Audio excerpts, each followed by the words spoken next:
where Heartland Football Club of Owerri have their players being owed 8 months' salary. We really don't want to be hearing things like this, as it saddens our hearts. It's really a thing of sadness where a particular individual or group of individuals work for about 8 months and not being paid, Mr. Seyo. This is so sad.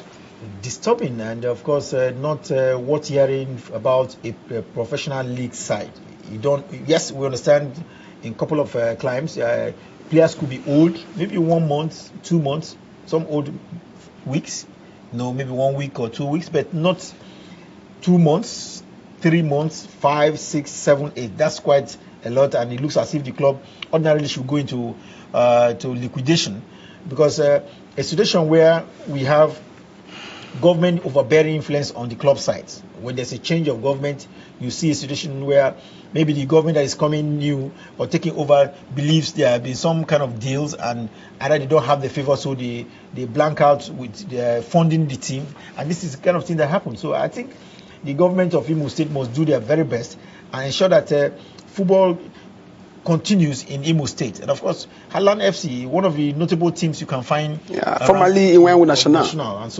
And this is one team that is normally before this time is well funded. Yeah. So I think it will be disgraceful if at the end of the day, the league management company, if they are serious, cannot register Heartland FC.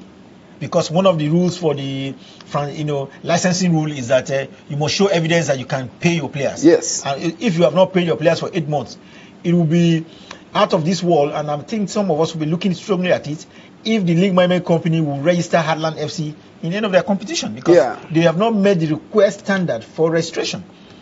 So I think it behoves on the government of Imo State to do their very best to clear up the backlog of salaries and ensure that the team is not owed going forward.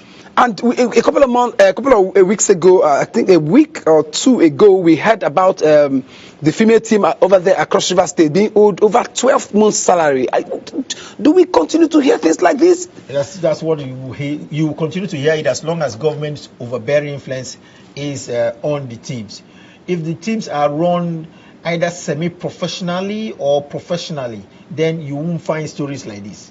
But when it has to do with government, then government do not attach much importance to sports. We will see it as one of those things. And so if they are being distressed, especially in this period of pandemic, I talked about it last time, that in this period of pandemic, most clubs will not find the kind of resources they've had in the past.